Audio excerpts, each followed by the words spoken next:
Hello, everybody, and welcome to another edition of the Cerebral Smack on Wednesday Night Madness. I was about to say Cerebral Smack Talk, almost went right through it. But now it is Wednesday Night Madness, live on YouTube and StreamYard.com. It is Goal MF Michael Fletcher, alongside Anthony Florio and Michael Bullock. And gentlemen, we have ourselves a big show here tonight. Obviously, we're gonna lead it off with NXT.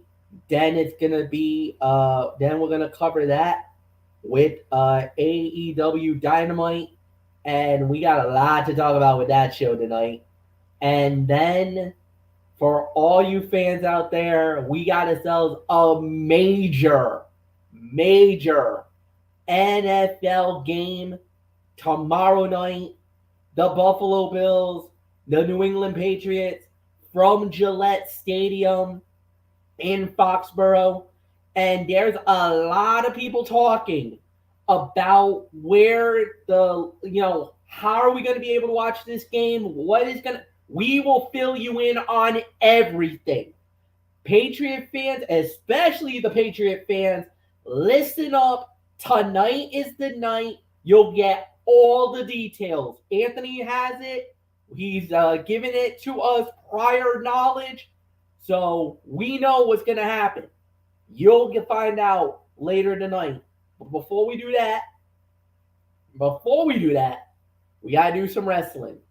NXT 2.0, as always.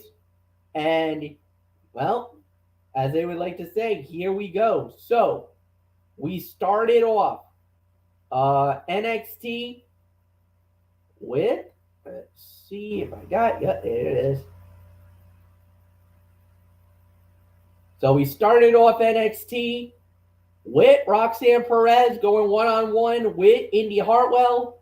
When it was all said and done, winner of the bout in 9 minutes and 7 seconds was Roxanne Perez, hitting the pop rocks for the win. A solid opener.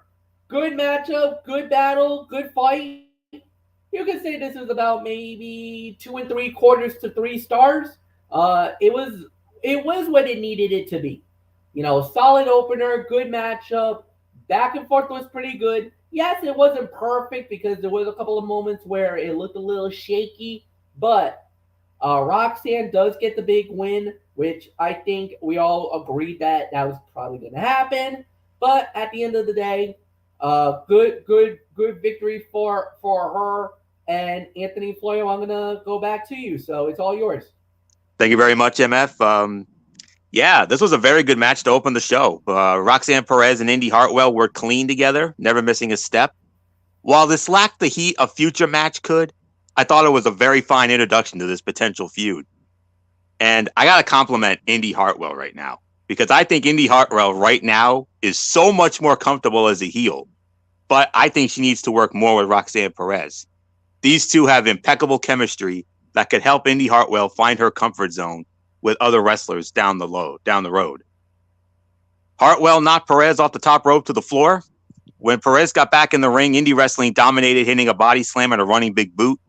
And Perez took out Hartwell with a diving senton to the floor.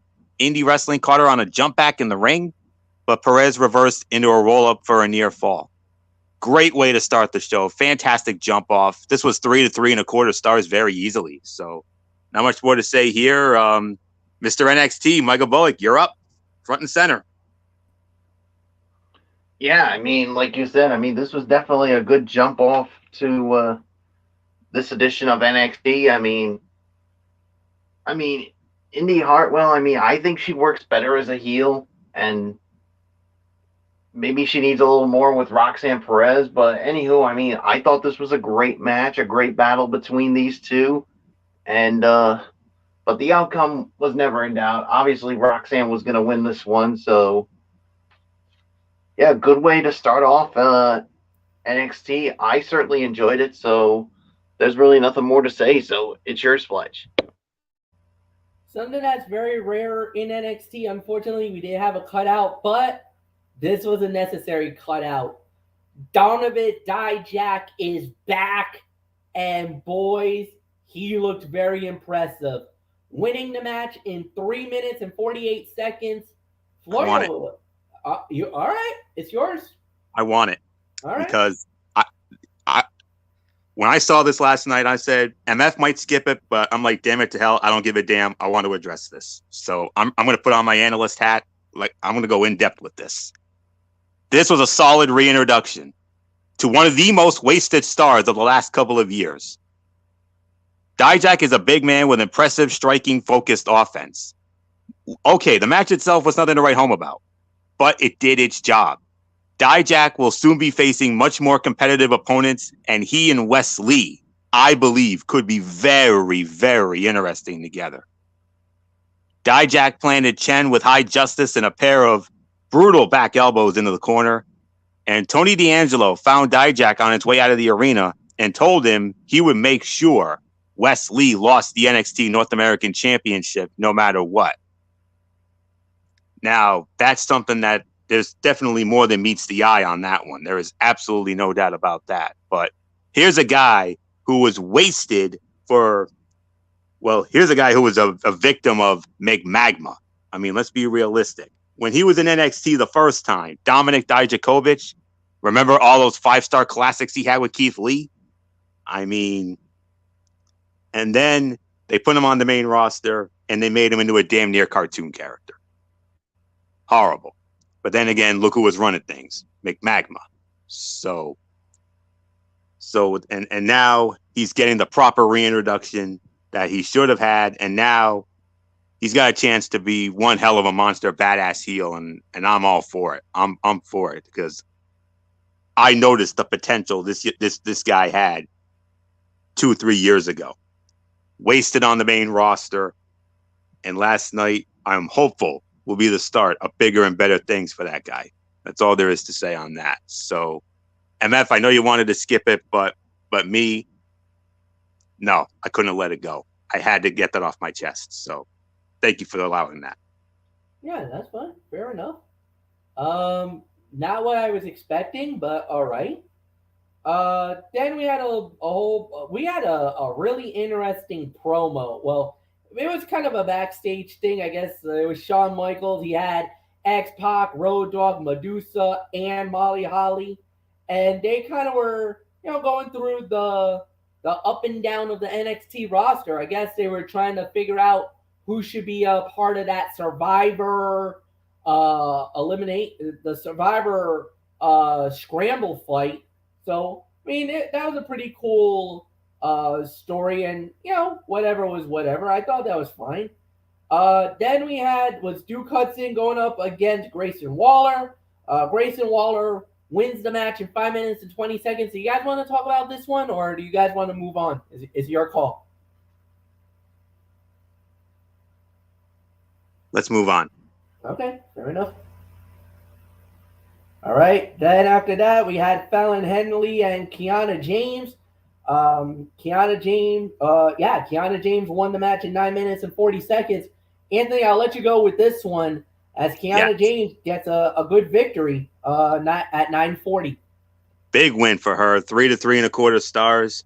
And I tell you what, this is a young lady that, I just talked about Dijak and how high I am on him. Well, Kiana James, you already know how high I am on this young lady. Not just her beauty, but also her ability. And I think she's definitely one to keep an eye on in 2023. No question about that. I see that young lady going to the top in 2023. I don't know when, but I see that young lady going to the top, doing what any good heel is supposed to do.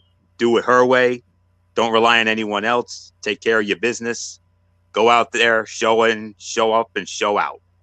And that's exactly what she did. And you can consider this a Tony special here too, because hey, I mean, look what we have here. You're pretty high on Fallon Henley as well, so no doubt.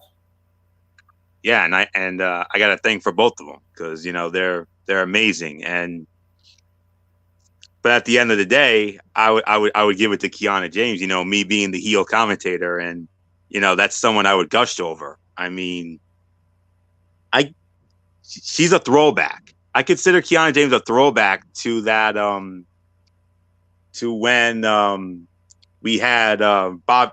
Remember Robert Roode when he was starting the money gimmick back in TNA? I mean, and remember he had that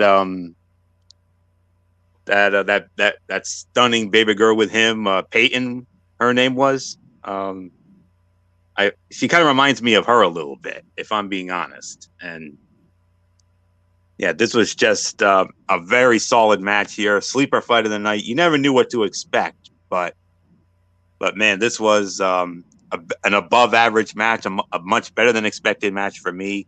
I got to give this about 3 to 3.25 stars, and that's all I can say here. So I see big things for both of them next year, but I just got this feeling Kiana James is on a big track here. I got a good feeling about that one.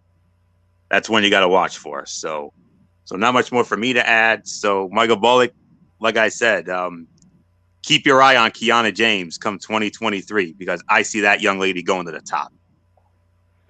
Yeah, I definitely could see that as well. But I mean, she's developed as a heel here, but she just needs a little more seasoning, and I think she'll really be going to. I could see big things for her in 2023, but we'll have to find out. But this is a good start here. I'll give it about 3 stars for the effort here. So it's yours, Fletch. Yeah, I agree. 3 stars. I thought they did a really good job with it. I thought it was a solid match more than anything else. So we'll move on. Next up, we had was Axiom. He went up against Javier Barnell, and yeah, it was Axiom winning the match in 9 minutes and 3 seconds as he takes down Big Body Javier. So Michael Bullock, I give it to you. I'll give this again. I'll probably give this about maybe another. I'll give it about maybe 2.5 to 3 for the effort here. I mean, another nice win here for Axiom. So I'm interested to see what they do with him for the remainder of the year. So it's yours, Fletch. Agreed. 2.5 to 3, solid match. Could have been a lot more better in certain areas. I'm not gonna be too angry about it, but yeah. So we move on. So Anthony, it's yours.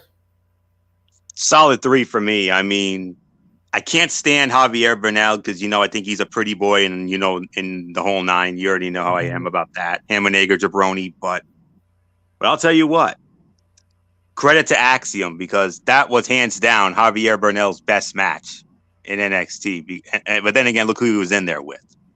Axiom coming off of that outstanding best of 3 series with Nathan Frazier, as we all remember, that wowed us all 3 times, banger after banger after banger in that. So yeah. I'm not surprised with the outcome. I had a feeling Axiom was going to win the match. No surprise, but as much as I can't stand Javier Bernal, and he really rubs me the wrong way.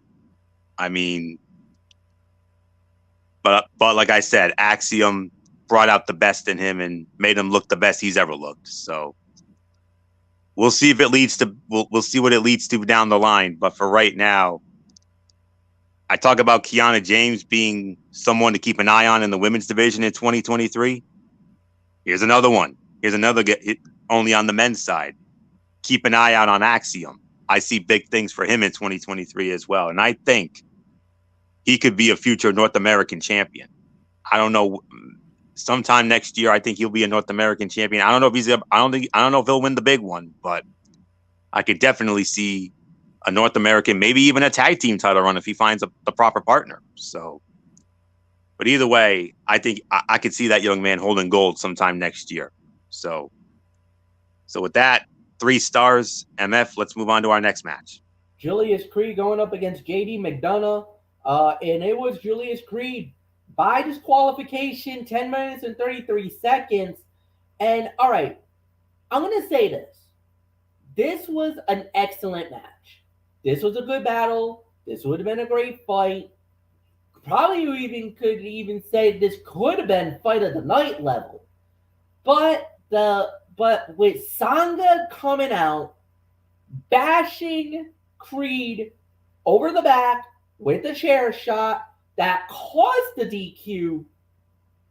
I get its storyline progression, but did they really need to go down that route that way? Because this was about 3.5. And I'm going to keep it at 3.5. This could have gone higher if it wasn't for the DQ finish. This is one of those that it was an unnecessary end to what was already and was going to be a very good match. By default, it's my fight of the night. Anthony, it's yours. All right, what was up with that ending? First of all, what was up with that? Correct me if I'm wrong, but he used McDonough used the chair on a guy who wasn't even involved in the match, and yet he still got disqualified for that. Ridiculous, absolutely ridiculous. If he had nailed Creed with the chair, then okay, that makes all the sense in the world. But using the chair on I don't know. I mean, I get it. It might have been I'm sure it was probably it was accidental or something or what have you, but he used it on a guy who wasn't even involved in the match, and yet they DQ him. Horrible. I don't like that. I did not like that finish whatsoever. And I'm still scratching my head. 24 hours later, I'm still scratching my damn head over it. Well, you might want to take it up with Alicia Tyler because she was the one. Alicia Taylor because she's the one. No, this was not on her. Wasn't her. You sure? That's she's just the ring announcer. MF. It's not like she's the one who made the decision. Well, whoever that referee was, whoever that ref was, yeah, I got a bone to pick with you, sir. That's all I'm going to say on that. That was a major atrocity, and McDonough was robbed.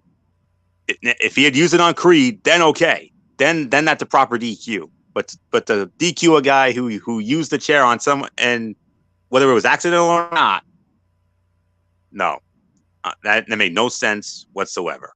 So just pulling my Jesse stick here, but in all seriousness, though, great matchup. Absolutely, it was. It's 3.5 stars, but who knows? And yes, it's the default fight of the night, but that finish just really rubbed me the wrong way. I'm sorry, but it just did.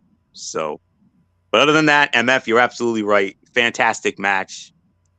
But then again, it's JD McDonough, it's Julius Creed, two men who are capable of, theme of the night, banger after banger after banger. And this was another one. And I only wish it would have gotten more time and we would have had a more cleaner finish and whatnot. But great matchup though.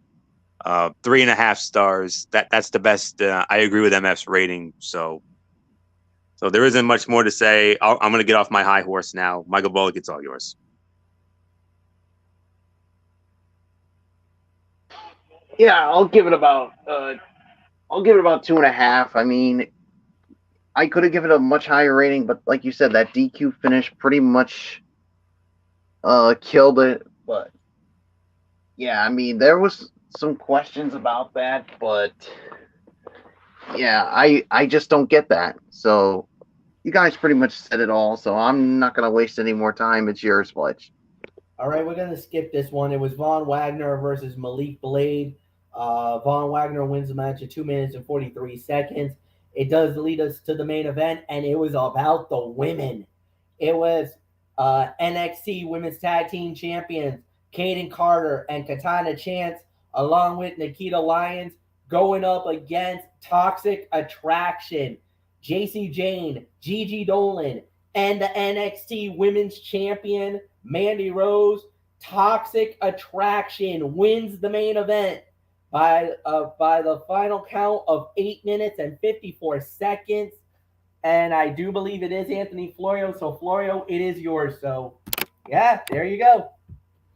2.5 to 3 for this. Could have been better considering the talent involved. Should have been better with the talent involved, but they obviously wanted to play off Nikita Lyons' injury.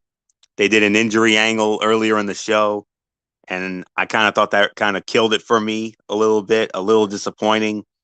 I thought this had a chance to be yet another banger of a match, but unfortunately it wasn't. But, it is what it is. But another win for Toxic Attraction. They continue to roll. And I think Mandy Rose has now gone over 400 days as the NXT Women's Champion. So, yep, my girl continuing to do bigger and better things, and who knows, 2023 could be just as big of a year as this one was.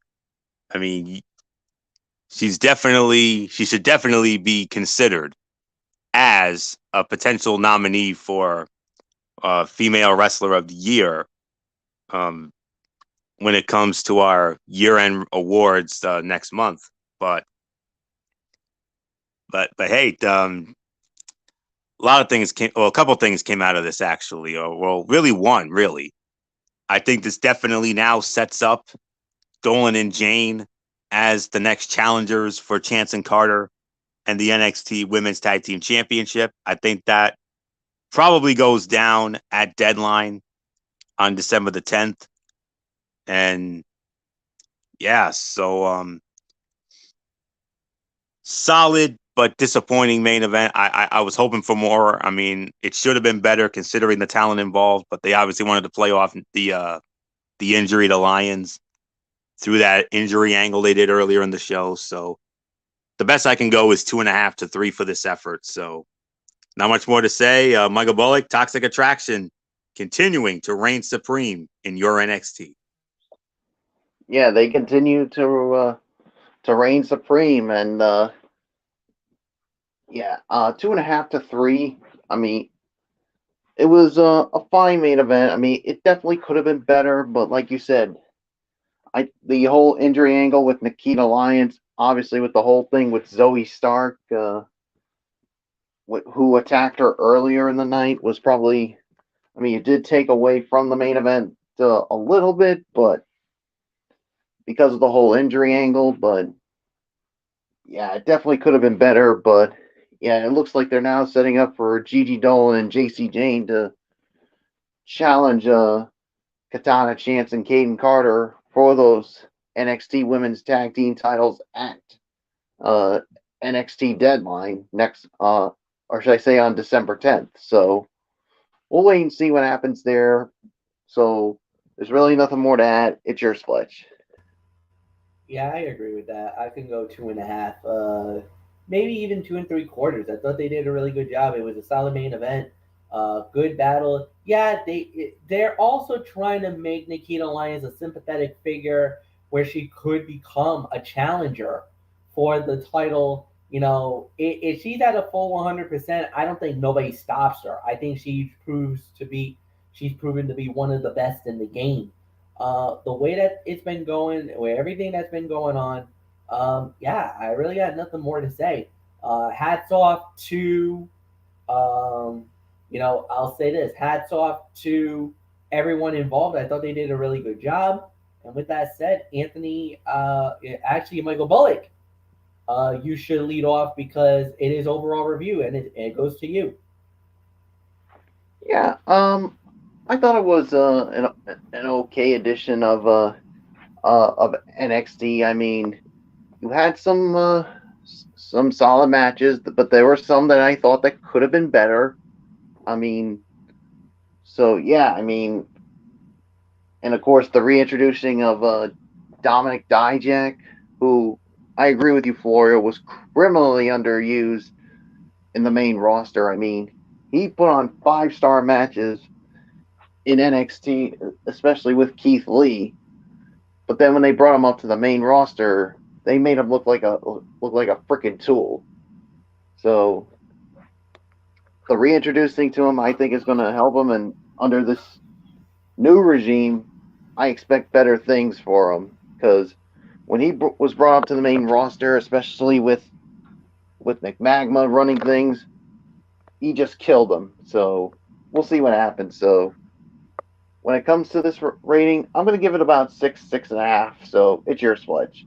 6.5, no doubt about it. I think they did a pretty good job with it. Could have been a lot more better in certain areas, but I really got nothing more to add. So, Anthony, it's yours. 6.5 for me. And what about the announcement of the Iron Survivor participants for the men and the women?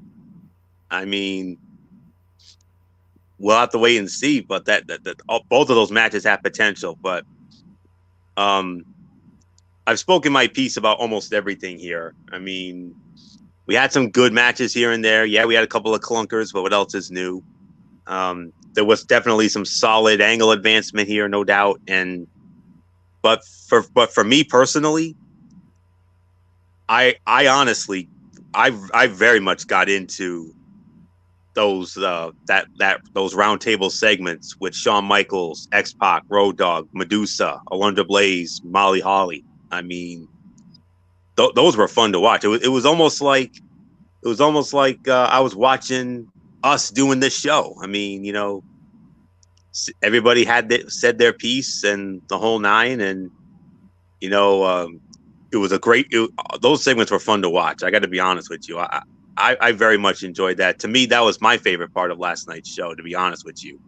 And because you know me and nostalgia and the whole nine. So definitely conjured up a lot of great memories seeing all those legends together, and for them to have all those moments and segments together, that was fun. So I very much enjoyed watching them. It was like we were watching a behind the scenes production meeting or something. That was pretty cool. So very much enjoyed that. So with that, 6.5. You guys pretty much touched on everything else, and well, it's now on to AEW Dynamite from Indiana, and well, MF, ho ho.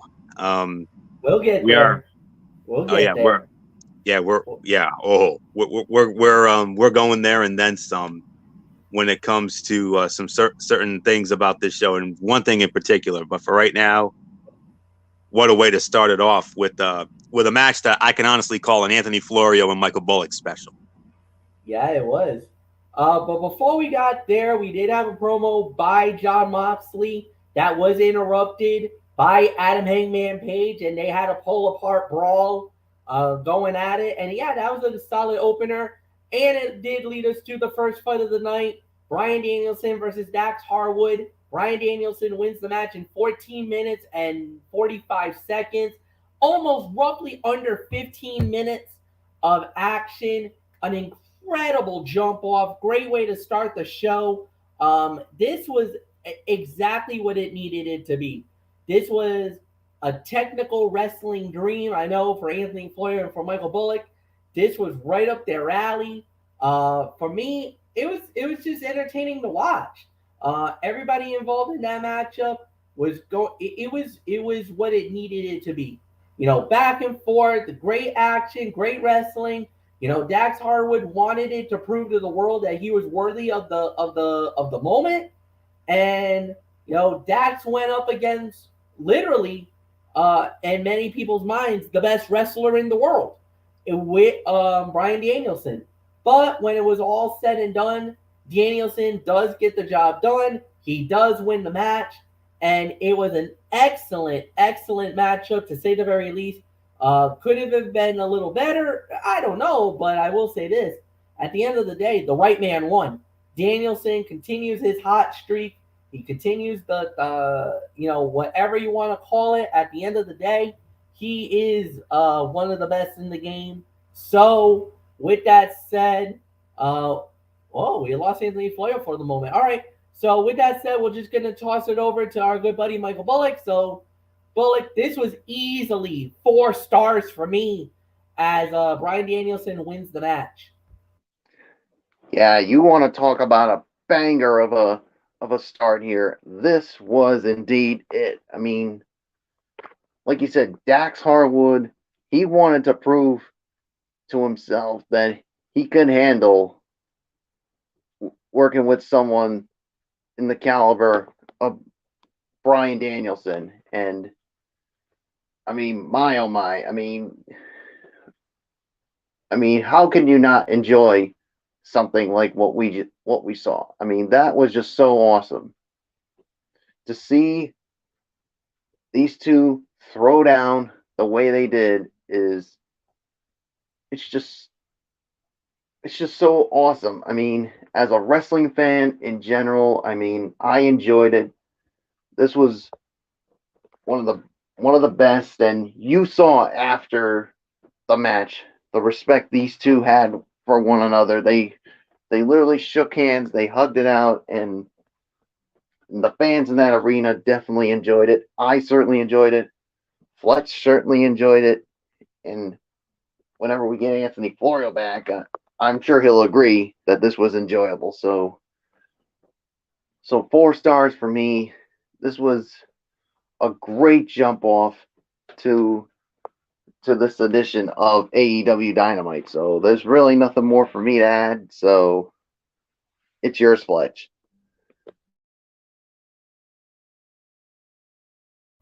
All right, and with that said, we will indeed move on. Next up, we had was Samoa Joe going one-on-one with AR Fox, and it was Samoa Joe winning the match in 8 minutes and 10 seconds. So, Michael Bullock, I'll give it to you.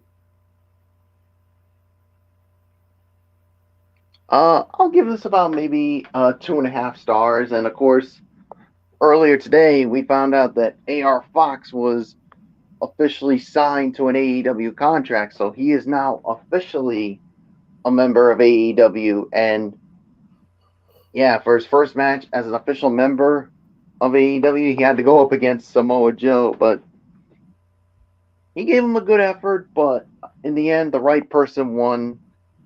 But after the match, I mean, you saw the Samoa Joe and Wardlow had a little um, exchange of words, and you could just see it looks like Joe and Wardlow is far from done. So so I'm gonna give it 2.5 stars. So I thought we just had Anthony Florio back, but Hold on. we just lost him. Hold on. It's something on his end. He just got to try to. It says that his device is not connected. He was there, and then something went wrong on his end. All right, so just give me a minute. No, I'm not gonna. Okay, yeah, we lost him.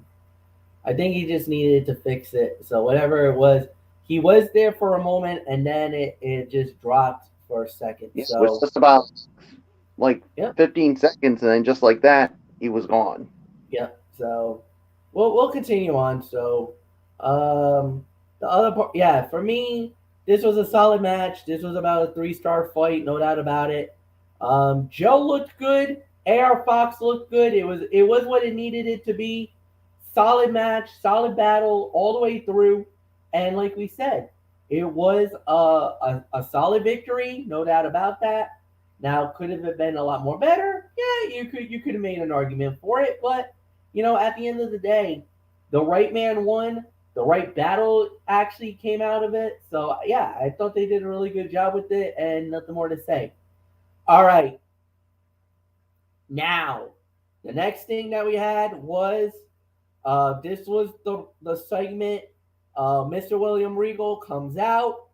Um, you know, basically bringing out MJF and then presenting him with a brand new looking AEW World Heavyweight Championship. Then, um, then it was basically, MJF cut it a promo talking about some, just going off and everything else. And then the biggest moment, and I know this is the thing that Anthony, I'll get to you in just a minute. So the biggest thing that we all were talking about and what really triggered a lot of the fan base here tonight, MJF attacks William Regal. And I mean, it was a vicious attack, an unnecessary attack, an uncalled for attack. And it cemented MJF as a nuclear heel. But my goodness, did it trigger in the room? Anthony was furious. Michael Bullock was furious. Dee Woodson was furious. I was shocked. I was stunned at what MJF had done.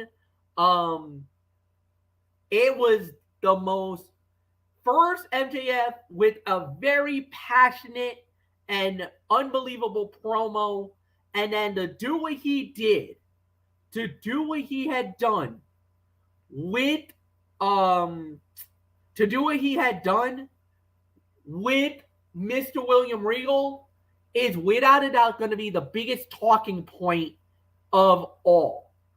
And he's basically going to be like, well, I'm going to be a part-time champion. I'm not going to defend my belt whenever you want me to defend the belt. I'm going to do it when I want to do it, and I'm going to try to break Bruno Sammartino's record for the longest reign in history. He's basically going to be literally a part-time champion, pulling the Brock Lesnar card, and basically is going to be like, well, I'll put my belt on the line on pay-per-views only. Now, you know the pay-per-view landscape for AEW is maybe 6 a year, possibly maybe 7 a year. So if he's going to do it that way and only defend the belt on pay-per-views only, he's going to have a very long reign as AEW World Champion. But here's the thing.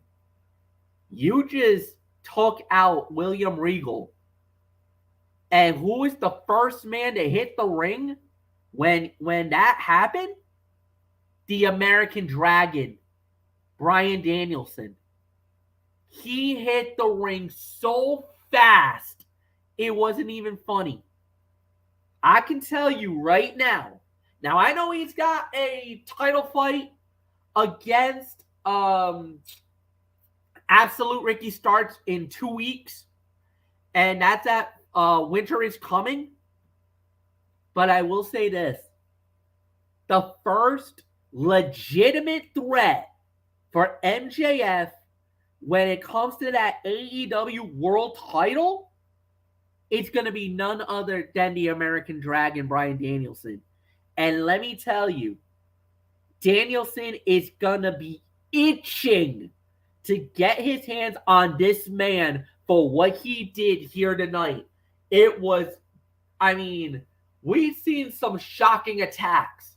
We've seen some attacks that were absolutely like, oh my God. But this attack, man, you got to go.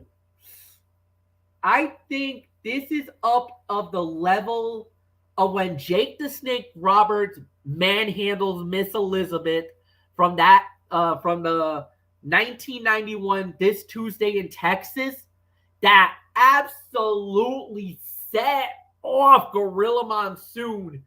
And let me tell you, if we were doing commentary, I'm pretty sure Michael Bullock and Anthony Florio would have been flipping off their heels on this one. Wow. That's the key word is wow, is all I can say about that. I know Florio and Bullock are gonna fire some missiles. That's why I'm leaving this alone. I'm gonna let them attack here because they're gonna pretty much say what I want to say, but I know they're not gonna do it in a very nice fashion. So be prepared, ladies and gentlemen. It's about to get bowling shoe ugly. But before we do that, Floyo, get back in here. We got some business to attend to before we get to that moment. Yes, we do. First off, let's talk about, let me see. Bryan Danielson and Dax Harwood. All right. So, yeah. So, Danielson won the match. He won it in 14:45. 4-star match. I mean, wow. But beforehand, when it comes to that opening segment, that was a red-hot start to the show. And, you know, the red-hot start to the show drew chants of let them fight, the sign of an effective angle, and something fans wanted to see more of. Page and Moxley are bona fide main event talent in AEW. And more importantly, the fans believed them. The intensity, aggression, and physicality in that segment worked and resulted in an opening segment that set up a match with an inadvertent build and a desire on the part of the audience to see it play out. And, you know, John said there are 3 certainties in this world: death, taxes, and John Moxley. Nothing has really changed since day one on the top of the food chain. And one of the extras playing a security guard pushed Moxley, who tripped and fell off the stage. And hopefully said extra got out of Dodge backstage for his own sake. You're going to be getting a talking to there. Now, as far as Danielson and Harwood go, 4-star match, like I said. Man, this was an Anthony Florio, Michael Bullock special here, because you know how much Bullock and I love scientific chain wrestling, and that's exactly what we got there. Great technical match here. And there was considerable excitement across the internet the moment the match was announced, and this did not disappoint. Was it a match of the year candidate? Not really, but it didn't have to be. It was still a hard-hitting affair with some great technical wrestling, even better timing, and a finish that put over Danielson, but did not damage Harwood's credibility in the process. And the post-match embrace reminded fans that both men are babyfaces and will remain that way. More importantly, it was a show of respect between two great professional wrestlers who helped carry the promotion on their backs here in 2022, no doubt about it. Crowd chanted, "This is awesome," during the lockup, a reflection of their excitement for the bout. Harwood's partner, Cash Wheeler, returned backstage so the match could go uninterrupted, and Harwood applied a sharpshooter in an ode to his favorite wrestler and mine, Bret Hart, of whom he is unabashed in his fandom, as am I. So that's all there is to say on that. That was a 4-star match. Did you address the Samoa Joe AR Fox match? Yes. And what was the time of the fall for that? Time of the fall on that one was, hold on. Oh, wait, I probably went a little too far. Yep, 8:10, 8 minutes and 10 seconds. That was 2.5 to 2 3/4. It was fine for what it was, but will likely be overrated by the AEW faithful. Joe was slow and methodical. Fox was flashy and once again broke out his beautiful finisher to no avail. Focus was clearly on establishing the champion and highlighting him ahead of Final Battle, where he will presumably battle Wardlow for the TNT Championship. Who wins that is anyone's guess, but common sense would say it cannot really be Wardlow. At the same time, as one of the few faces of Ring of Honor, it would be detrimental to the brand to weaken one of its stars. And AR Fox officially signed to AEW earlier in the afternoon. And the young man, formerly known as Dante Fox in Lucha Underground, MF, he had some moments down there. I remember that very well. And yep, so great, nice solid match there. Outcome never in doubt. That was 2.5, 2 3/4. All right, MJF. Okay. First off, this was the segment of the night. That I'm gonna give it. MJF cut another stellar promo that introduced his reign of terror and teased Bryan Danielson as the top contender. He was brilliant, reminding fans of the bidding war of 2024, promising to hold the title until then, and in the process make the reigns of other top villains look short in comparison. Then, in a shocking moment and an absolute act of cowardice, he flattened William Regal with his diamond ring. The commentary team sold the gravity of the moment, and Danielson rushed to the ring to check on his mentor. That was a diamond ring. That was the brass knuckles.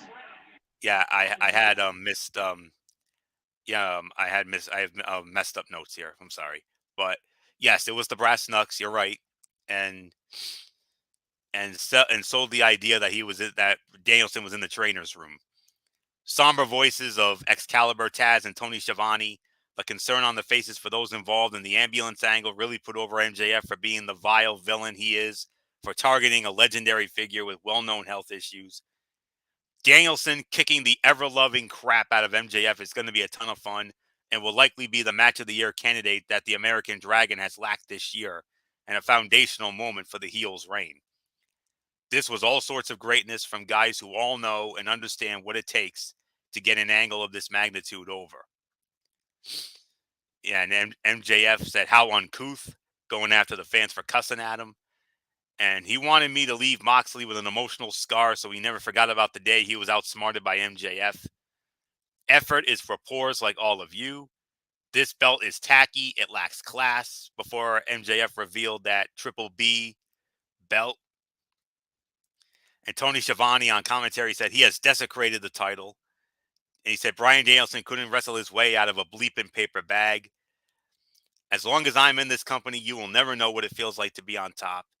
I'm not sure if a pro wrestling company wins the bidding war of 24. I'm tired of looking at the disgusting, grotesque faces of wrestling fans. Maybe Hollywood wins, he said of his eventual free agency in just over a year. He also said I'm about to have a title reign that is about to make Hulk Hogan, JBL, and Jeff Jarrett's look short and sweet. And then MJF recited a version of the email sent to him by Regal just moments after rocking him with a shot to the head with the brass knucks in a poetic angle. Will, the game has changed, he said. And then Tony Schiavone on commentary said something needs to be done about this piece of bleep. And yeah, we all agree on that. And William Regal, who has had all these neck surgeries, even had a brain hemorrhage or something like that. And he's had like what, 4 neck surgeries or something like that, I heard. I mean, just he's basically no touch, and yet MJF had the gall and the nerve to put his hands on him. Yeah, real classy. Real classy there, tough guy. Real classy. I mean, he basically bit the hand that fed him. I mean, that's basically biting the hand that feeds you. The man who single-handedly helped you win that title at Full Gear, and it was basically his way of saying, "Well, I got what I wanted. Now I'm gonna stab him in the back." Yeah, real fair. If anybody ever helped me win a world championship, regardless of whether I was a heel or a babyface, do you think I would pull an act of cowardice and do that and do what MJF did to Regal? Absolutely not. I would not. Absolutely not. I would be damn grateful. I would be on my damn hands and knees saying I appreciate the help, and hey, if it wasn't for you, I wouldn't be where I am today. That's what I would do. It's what Bullock would do. And I'm sure MF would too. But I mean, from a professional standpoint, great way to get heel heat. Absolutely. That just got you nuclear heel heat. Absolutely. I know how much you love the heel heat. I get it.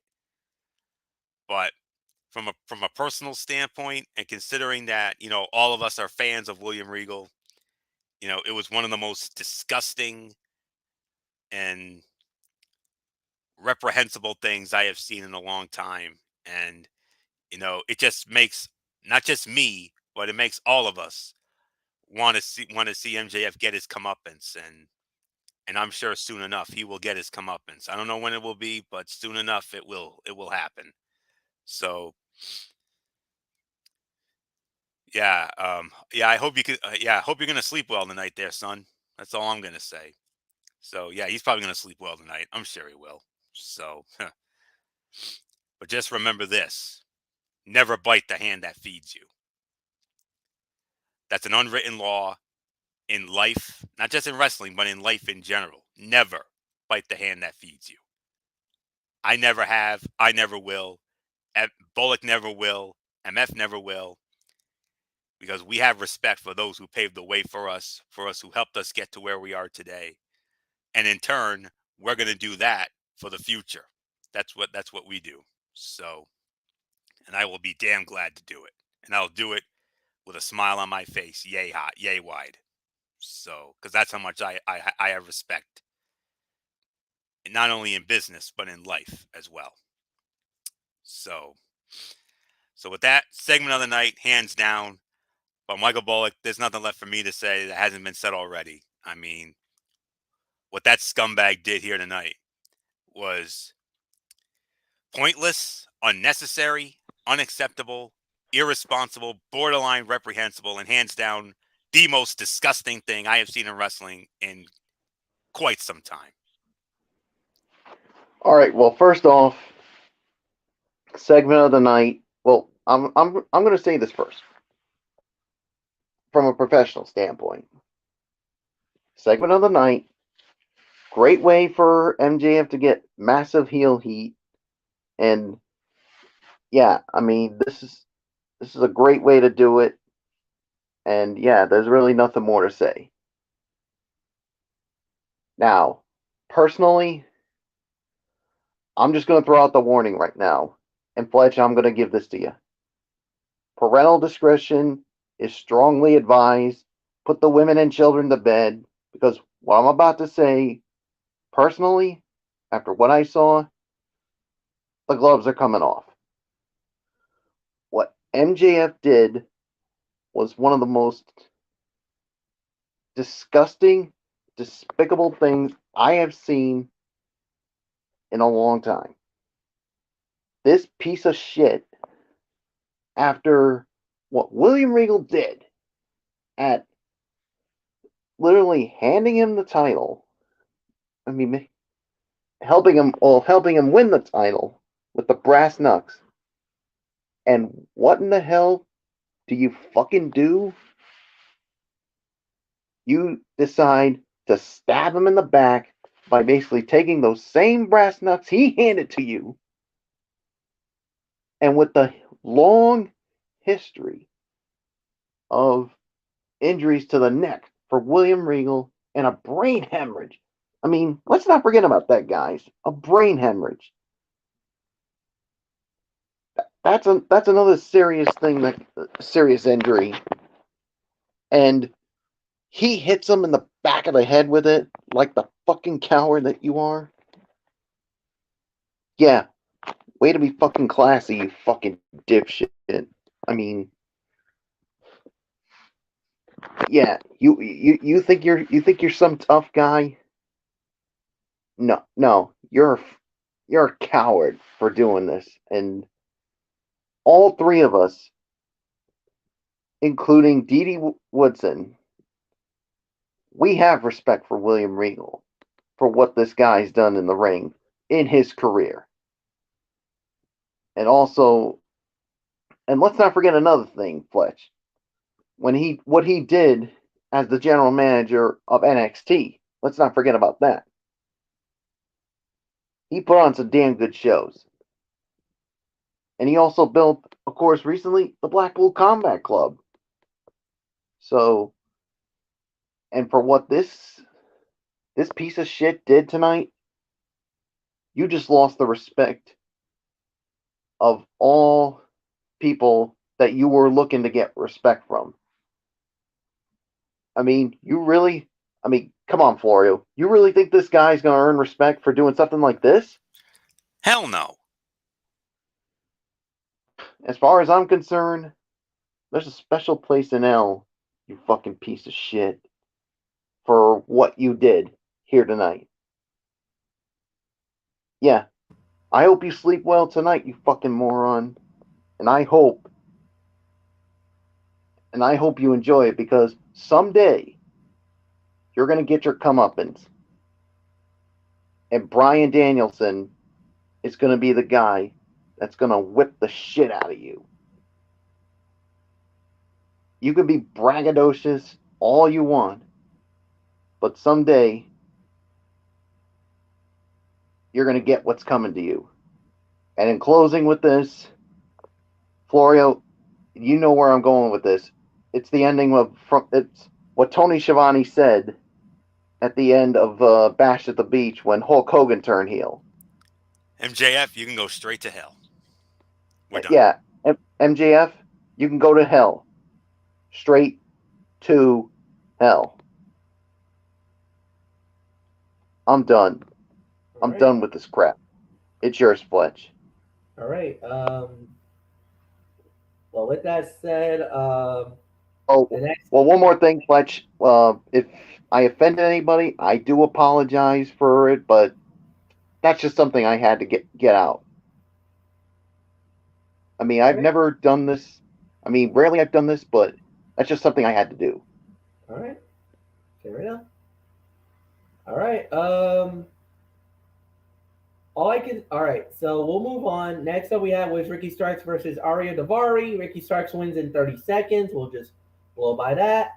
Then we had Willow Nightingale versus Anna Jay, and Willow Nightingale won the match in 7 minutes and 30 seconds. But that was not the story, folks.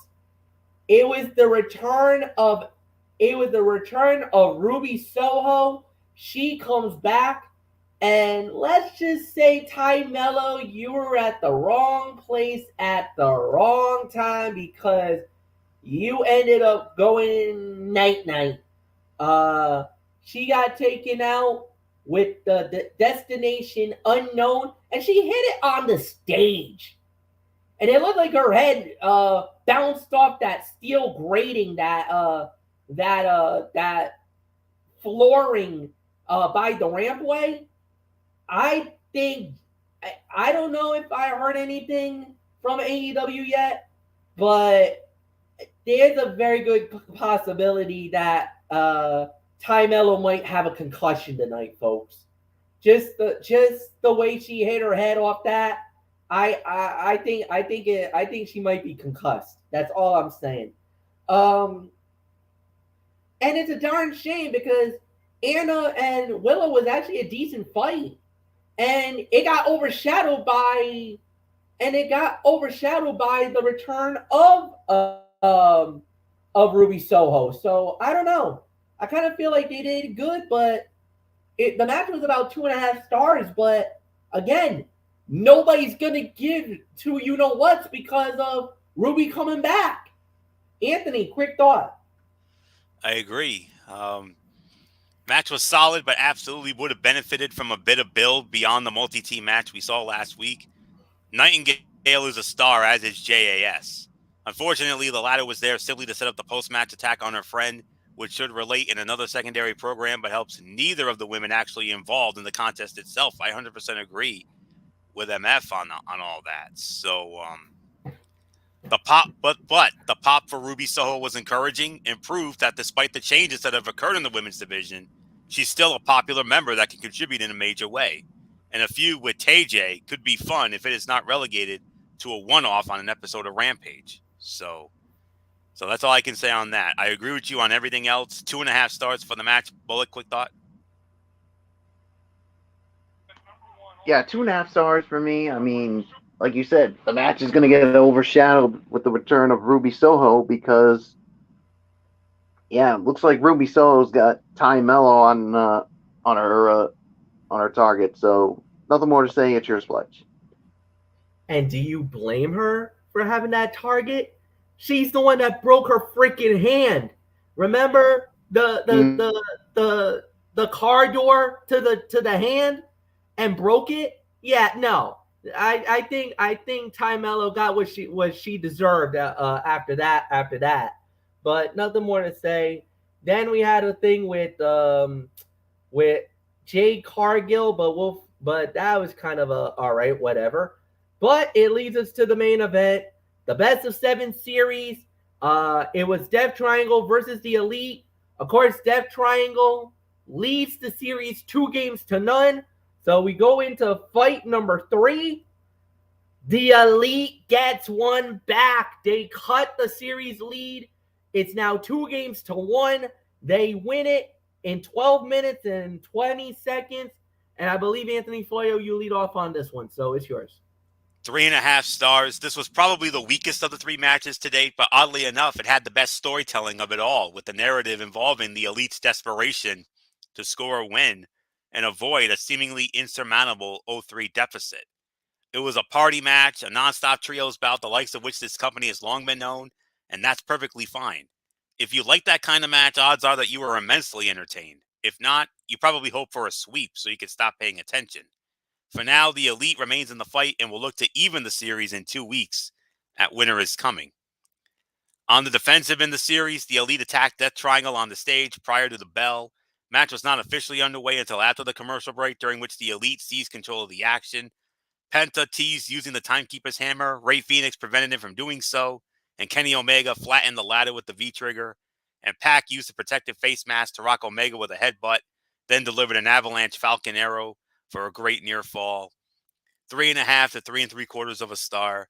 This was, I could say this was the second best fight of the night. I think the Danielson Harwood was by a smidge the fight of the night, but very good match nonetheless. So not much more to say here. Michael Bullock, the Elite, right back in it now.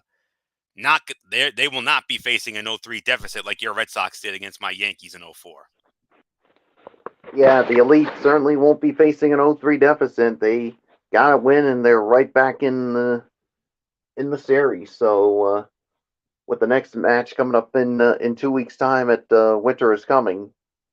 So we'll see how that goes. But for this one here, this is 3.5 to 3 3/4 of a star. The second best fight of the night. Another great match here.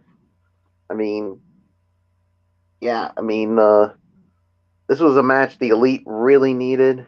But yeah, so that a nice win here. So there's really nothing more to say. So it's yours, Fletch.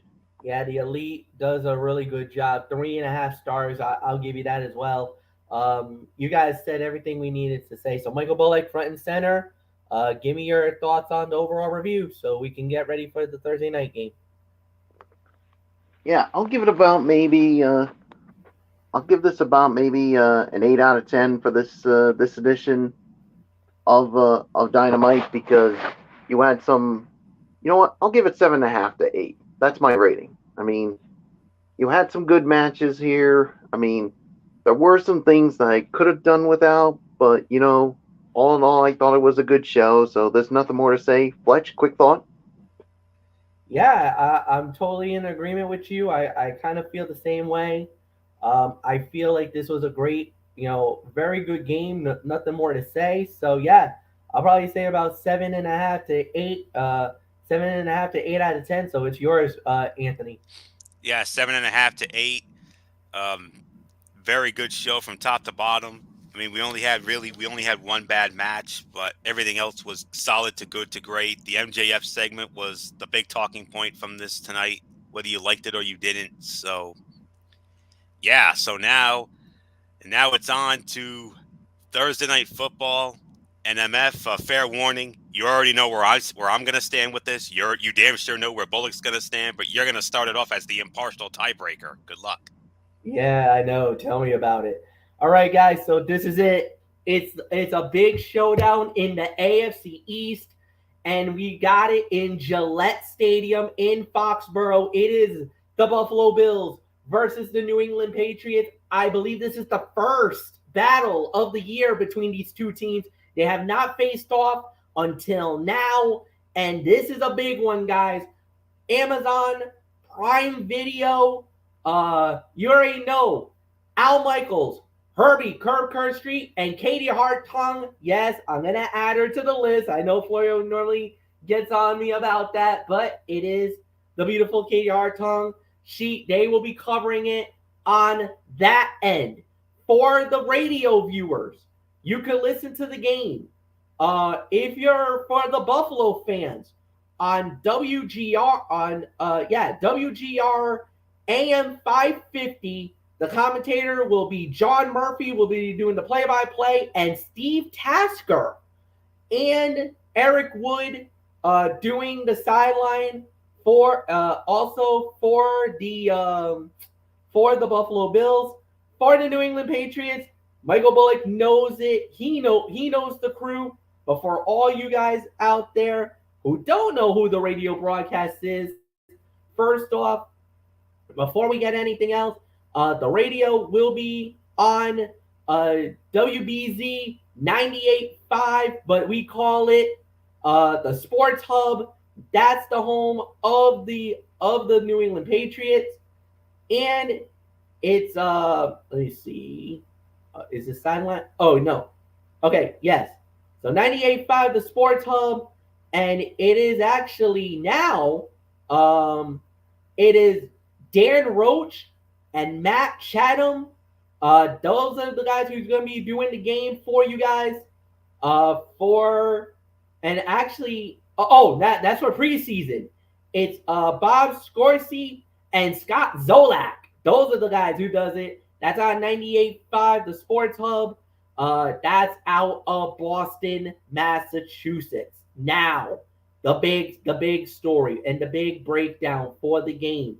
And that is the point spread favors the Buffalo Bills. They are the favorites in this one.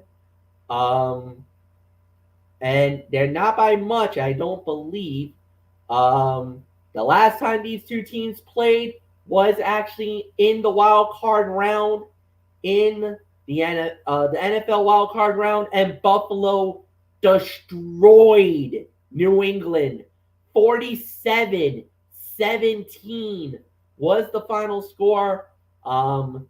Many people called it the massacre in Orchard Park, and it was a massacre. Buffalo 3.5-point favorite. The over under at 43.5. Now, if you think about it this way, you can go two ways with this. There's a major breakdown about how this could break out. First, what is Buffalo going to do? How are they going to handle it? JA17 is not at 100%. That should give New England an opportunity to win this game. And as relatively speaking, Mac Jones has actually looked really good in the last couple of weeks. You know, he's not the turnover machine. As a matter of fact, the game against Minnesota was actually his best performance of the year.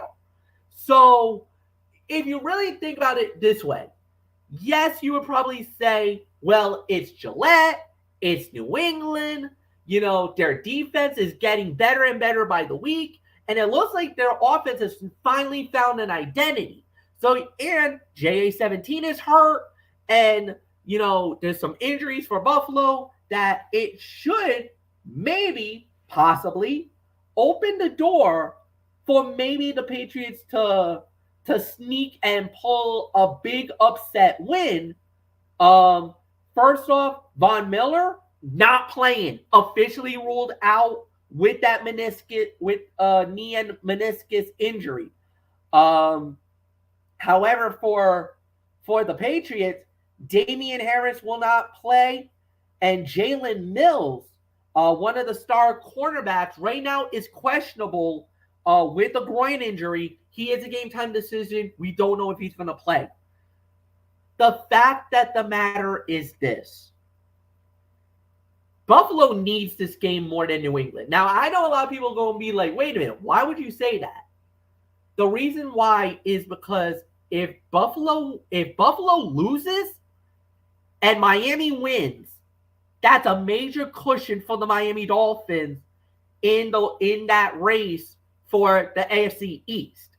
Now, if Buffalo loses, obviously that's a panic because now you are literally putting Miami one game up. It would actually count as 2 games because of earlier, the Dolphins beat the Bills earlier in the year. So you got that going for you, and that would be a great cushion for the Dolphins. Now, New England, right now, they need a little bit of help. And right now, they're not getting any help. Buffalo, the Jets, and the Dolphins are still winning their games. And New England right now, they might be looking at possibly fighting for wild card right now. Their wild card levels are very vital, and they need this. So the way this plays out is who's the hungrier team.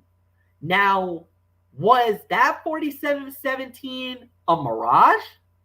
Was that just, well, that was a great night in the office for Buffalo and how they blew out New England? Or was that a sign of things to come? I know if you're Anthony Florio, that was a sign for things to come. If you're Michael Bullock, you're thinking, that was a one-time thing. That was a mirage. We still own you. This is New England. This is Gillette. And you guys don't beat us in our own house. Well, unfortunately, Michael Bullock, Buffalo is going to beat you in your house tomorrow night. I got the Buffalo Bills winning this game. And even though it's a 3.5-point spread, I think it's going to be more than 3. As a matter of fact, I'm going to even go as far to say 28-17. Buffalo takes out New England. I just feel like Buffalo's got too many weapons. And I really mean this. Offensively, they got too many weapons. JA17 can run the football and he can pass it. Now, Belichick has been a great schemer of taking the biggest weapon out of the team's arsenal and try to beat and dare you to beat them another way. But here's the problem. Buffalo has more than one. You take Stephon Diggs out of the game, all right, fine. But what are you going to do about Gabriel Davis? You try to take him out, what are you going to do with that tight end that's coming up the field from the slot? Or what if Buffalo just throws the ball checks down to their running backs? Can you stop them? There are too many weapons for Buffalo to stop. And that's why I believe Buffalo wins the game. Now, I think Mac Jones will do good. He's going to have a good game. And Buffalo, because of the fact that they don't have Von Miller, that's a major loss. That's a major loss. That's a horrible loss for Buffalo, because that's going to expose them where they like to get the pass rush. They like to get the sacks. They like to get that. You just lost a major piece of the puzzle to that thing. So Jones is going to have some opportunities, but I don't think it's going to be enough. I got Buffalo winning. This is going to be a tight game. Well, it's going to be tight until the fourth quarter, and then I think that's where Buffalo will get that one extra touchdown that's going to seal the game. 28-17 is my final score. Anthony Florio, it is all yours, my friend, as you and Michael Bullock, a buddy bowl. Yeah. Thursday night. Let's go. It's a big one. AFC East division. And not only that, but for New England and for Buffalo, also seeding in the wild card as well. Just in case if neither one of you guys actually wins the AFC East. Well, we're not even going to think about that right now. But anyways, MF, you covered the spread. It is 3.5. You covered Amazon and all that, and you covered the radio. Now I'm gonna help all of you out with the TV coverage here for those who don't have Amazon Prime Video. Starting with Bills Mafia, my fellow fans of Bills Mafia who are in the greater Buffalo area, who may not have Amazon Prime Video and all that. You can tune into the game by watching it on WKBW Channel 7. That's WKBW Channel 7. It's an ABC affiliate. WKBW ABC 7 in Buffalo. For Michael Bullock and the rest of Patriots Nation, including all of our dear friends in our group outing crew, for those who may not have Amazon Prime Video on their end, you can tune in to watch this game on one of the great Boston affiliates of all time, WFXT, the legendary WFXT Fox 25 in Boston. So that's where you can watch it. WFXT Fox 25 in Boston. That's how it's always been since that network launched way back when. So that's where you can tune in. The all-time series between these two teams, well, it is one-sided. It is New England 76-46 with a tie. The one tie was in 1962. A 28 all tie in Buffalo. Buffalo's they split the regular season meetings, both teams winning on the road, which meant Buffalo won in New England. Matter of fact, Buffalo's won the last 2 years in New England. 33-21 last year and a 38-9 beatdown the year before in 2020. The Pats' last home win over Buffalo was 2019, 24-17. That was a Saturday afternoon evening game. MF and I should know we had it. That was our game of the week on that night. So, and MF, we did all three of those games last year. That windstorm in Buffalo on the Monday night, the Buffalo win in New England, and of course that wild card game on that Arctic night in Buffalo, where Buffalo absolutely had their way with New England from start to finish. And as a long-suffering Bills fan, that was a sight for these sore eyes, let me tell you. I mean, after all those years of Brady and them dominating us, I mean, it just felt so good. And I had to rub Bullock's nose in it. I'm sorry I had to do it to you, Bullock, but I had to. It just felt so damn good. But anyways, in all seriousness, let's get into this. The Bills and Patriots had different road results against NFC North foes on Thanksgiving, with Buffalo edging Detroit and New England falling in Minnesota. Their first meeting of the season should produce typical tight division results, with Mac Jones playing better and the Patriots staying in the game with their rushing attack. But in the end, they have too many coverage issues to contain Josh Allen, though. And then from there, the Bills had extra time off after the Thanksgiving thriller with the Lions. The Patriots can stop the run, but Josh Allen presents a different challenge with his mobility. New England also has averaged just 71.3 rushing yards a game in its last 3. That will not work against the Bills. Buffalo wins for the 3rd straight year at Gillette Stadium, and if they do so, it'll be the first time that Buffalo's won in New England at least 3 years in a row since the glory days of Jim Kelly, Thurman Thomas, and Andre Reed and Bruce Smith, when they did it from 1992, 93, and 94. I got the Buffalo Bills winning this game. I'm almost at that same score as you are, MF, but I got it just a teeny bit lower. Closer to the 4th quarter, I think Buffalo ices it with a late score. I'm going to say 27-17. The Buffalo Bills knock off the New England Patriots in Gillette Stadium. And I know Michael Bullock's going to come at me and say, well, Florio, here's the thing. They're wearing their retro uniforms, and they hardly ever lose, if not never lose, when they wear those old retro uniforms. But Bullock, as the old saying goes, and with all due respect, all good things must come to an end. And let's not forget another thing, Florio, that the Patriots also have an advantage in. The Patriots have 6 Super Bowl titles. The Buffalo Bills have how many? Unfortunately, 0, but that's going to change this year. You watch. Well, you better hope so, because I'm gonna remember that comment if they don't get to the Super Bowl or even win it. So we'll wait and see. We're still a long ways away, but anywho, I mean, Mac Jones finally had his best offensive game on Thanksgiving night against the Minnesota Vikings, but they still came up on the short end here. So, and yet Buffalo has dominated in New England the last 2 times. I mean, the Bills are going to be without a couple of their key defensive guys, but you still got Josh Allen, you still got Steph Diggs, you got some other guys on the defensive side. So personally, I want New England to win this one. You know, I want them to beat Buffalo. But professionally, I got to go with the Buffalo Bills as well to win this one. Yeah, 27-17 is the final score for me as well. So let's put a ball on it, Fletch.